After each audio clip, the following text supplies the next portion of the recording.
I like to collect world coins, and silver has recently gotten pretty expensive. This past weekend, I went to the Tennessee State Coin Show in Chattanooga. They happen twice a year. Right now, silver is $50 an ounce. The last coin show I went to was just a couple of months ago when silver was closer to $30 an ounce. So silver, of course, has gone up a whole bunch here recently. But in a weird kind of way, it's made the things that I like to collect a little bit easier to find right now. Now, it's pretty easy in a United States coin show to find United States silver coins that are pretty old. And so you'd call that the junk silver, where it's just the coins that don't have numismatic value, that they would have piles of these. These are just dimes, but in pretty rough shape. But you could have United States dimes, quarters, halves, dollars, and oftentimes they could do the math. They would write down and say, with the value of silver right now, you're going to pay 38 times face on something like this, and people would go in and buy it up, and it's pretty easy to calculate something like that. So if let's say I wanted to buy this dime, this is a 10-cent dime, you would multiply it by 38, so you'd pay $3.80 for one U.S. dime, or that mercury dime, or that one covered in mud. And so you're not paying any premium for these coins, because this one's pretty common, but the others are in really rough shape and don't offer much numismatic value over the silver weight. But it's a little bit different when it comes to foreign silver coins. So not as many dealers carry world foreign silver coins, but for the longest time you would ask, do you have any foreign silver junk coins? And it would look something like this pile. We've got that's from Canada, this one's from Canada, these are all from Canada, they're all slick, well worn. That one of Victoria has a hole in it because it was a necklace probably at some point. And so you get all these, that one's warped, there's a 50-cent piece. So you would find that almost all of the coins they have would be Canadian, and maybe it just the people that they're buying from only have Canadian silver coins because they're the closest to us. Or you'd also find a lot of British coins because they're just the most common coins in the world. But I already have all these coins. I'm not interested in buying more of this. Now, if I was purely stacking silver, yeah, this might be a good place to start. But I'm here for the collecting value, and I want to collect something that is going to keep its value in case who knows what happens. But that's one of the reasons that we like silver, is you never know when you might need it. And so if I might need it, I might as well collect something that I find interesting and I don't have. After this show, I noticed things were a little bit different. Instead of only finding the same things that I see over and over again, I'm starting to see a lot more variety like I used to. And so the way that a lot of dealers had it, and I ended up buying silver from 5 or 6 different dealers at their show, foreign silver, and the way that if they had a lot of it organized, they would say, let me see your foreign junk silver. And they would come out and they'd bring out a tube of coins and say, this is our 92.5 sterling silver. They'd have another tube they'd bring out, this is 90%. They'd have 83.5, they would have 800, 80% silver, 72%, 64%, 50%. They might even have those Mexican 10% pesos, and they would have them all sorted in little tubes like this one. And so if I wanted to look at their 80%, and this was the 80% tube, I'd open it up, pour all the coins out, and figure out which ones I'd want. And we could then look through it and say, these are some that I don't have. I'd like to buy these 3. So in one sense, this is not for the faint of heart, because it's hard to do the math when you have all of these different silver purities. When you're looking at American coins, you know that everything is going to be 90%, unless you're dealing with the late 60s halves or the war nickels. Everything's going to be 90%. You can just do the simple 38 times face value. But when you're dealing with all of these others, you could make the mistake of picking one coin out of the the 90% bin, and then another coin out of the 92.5 and another coin out of the 64%, and just throwing them all together and not realizing that you've kind of mixed them up, and then that would annoy the dealer because they have to go in and look up in their catalog or on Numista every single coin to again figure out the fineness. So if you're going to buy something, you should at least keep, oh, I got this one out of this bin, so I'm going to leave it right there so that I remember that this one was the out of the 80% tube. And so then after you pick out all the coins they want, it's like, okay, you've got one coin out of the 80% bin. Let me get out my scale. We're going to weigh this one and see the weight on that one. Okay, you got this one out of the 64% bin. Let me weigh this one. There's a lot of math involved, getting out the calculator and just looking up the value. So on this particular day, at least the good news is I am now seeing coins that I have not been, the types of coins that I've not been finding lately. You know, I've only, for the last couple of years when I've been looking through foreign junk silver, it's all been British and Canadian stuff that I don't need to buy any more of, and I'm looking for some of these other countries. Like I mentioned, I bought silver from probably 5 or 6 different dealers on this particular day. In this video, I'm going to pull up 3 coins that I bought from a guy who gave out a sticker, so he gets a free plug because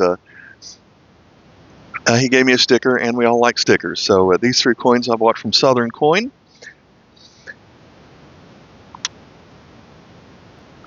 The actual spot price on Saturday was $48.50, but the day that I'm filming this, this minute, it's $50.30, so we'll see where it goes after here. But this guy didn't have as many world silver coins as some other people, but I liked the ones that we're going to look at in this video. So I ended up paying $13 for these 3 coins. And so on that day, he rounded up to get to $13. The real silver melt value on that day was $12.50, and today it's $13 again. So one thing, of course, about this is it's scaring people away that the prices of silver has jumped up so much. You're going to see that there are people who used to be buying silver all the time when it was $20 or $30 an ounce. And those people are a little bit afraid to buy right now because you never know if the price of silver is going to fall back down. And so I'm just seeing that the dealers have more inventory, that people are selling to the dealers and not as many people are buying right now. So there's more inventory, better things to choose from. And so this first coin, I'm calling it better things to choose from, but it's not focusing. Here we go. So I didn't have this coin because it is a fairly low mintage and it was only made for a short period of time. But this one is going to be a silver coin from Costa Rica. That still doesn't want to focus. Come on. This one's going to be a 10 centavos from Costa Rica. On this side it just says Central America, but we flip it over. Sadly, this one is well worn, but it's pretty rare. But it has Republic of Costa Rica on this side and a date there at the bottom of 1890. Has a design that's pretty typical for Latin American countries. It's the coat of arms covered by flags.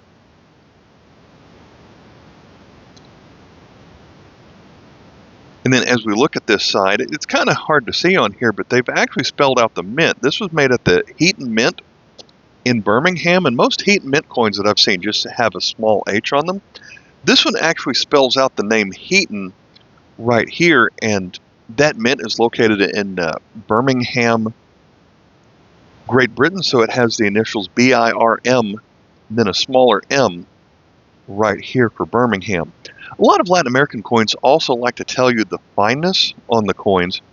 It does this here, but in a way that isn't done in a lot of other countries. There's the number 9 right here above my finger, and then the letter D and a small letter S, which might be too well worn on here to see. Most of the time they just give you the percentage of silver, but the Costa Ricans at this time were using the old Spanish dinero system, which would be 12 Ds meant 100% silver. So 9 Ds, like this coin, meant it was 75% silver. So this is a 75% silver coin. That comes to, in ounces, 0.0603. Today this has a melt value of $3. This one was made from 1989 to 1992, and this coin has a mintage of 215,000.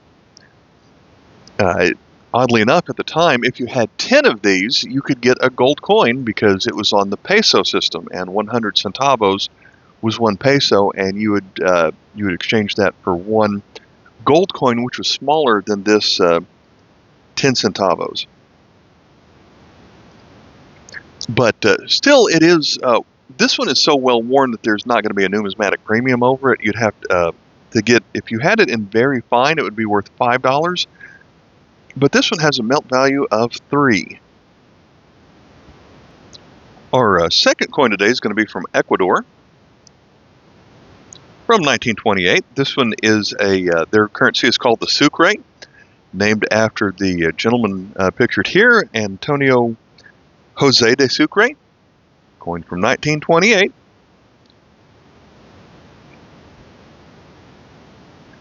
Again, we have their coat of arms with the flags in the background. This one was made at the Philadelphia, USA Mint. So instead of a P mint mark, it actually spells out Philadelphia and USA. This one gives us a weight of 5 grams. That's not the silver weight, but the total weight of the coins.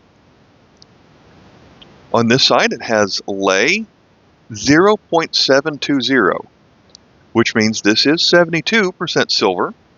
Lei is, I think that's the word for law. So what they mean by this is, by law, this coin has a fineness of 72%.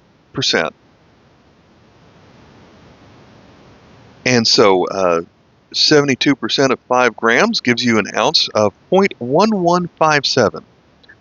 So today's silver melt value of this coin is $5.80. This coin was made from this year of 1928 through 1934. There were 3 million of these made, but I would call this coin very fine condition. You might call it only fine, but it takes getting it in extra fine to get something a premium over melt value in the catalog. If you had it extra fine, it would book for $8. Catalog number on this one is KM72. The catalog number of the Costa Rican coin was KM129. The third silver coin we're going to look at today is a country which was an overseas province of Portugal in 1960, and that would be Mozambique. This is a 5 escudos coin. It's only made in 1960, and at the time, they used to have a silver 2.5 escudos, but by 1960, the 5 was the smaller silver coin that they made. This one doesn't tell the fineness on it. That's something you typically only find in the Latin American countries, but this one is 65% silver. This coin weighs 4 grams, and so that translates to 0.0836 ounces of silver. So today this one has a melt value of $4.20. There were 8 million of these made, but to have a numismatic value that is worth more than spot price, you'd have to find it in uncirculated MS60, which would be worth $5. So these are a little bit more common. It's a newer coin, so it's not going to have as much of a premium with this one, but it was another coin that I did not have, so I'm glad to add this one to the collection. Catalog number in this one is KM84. So my overall point of this video is not to say this is what you should buy if you're looking to buy silver for the first time. This is not the way to go, probably. However, it's a more interesting way to go, but it's a little bit more complicated since each country used different silver purity levels. If you're going to start stacking silver, I would probably start stacking the silver that your country made. In my case, the United States, everything across the board was 90%, and so it's just generally recognized. But it's I'm doing this because I want coins actually in my collection.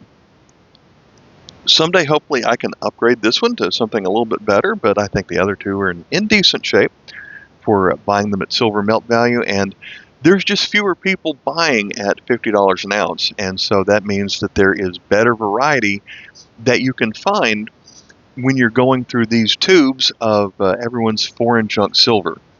So thanks for watching, and I will catch you in the next video. I bought some more silver coins at the same show, and it might take me a couple of months to get that one uploaded, but there's more silver coming. All right, thanks for watching. Bye.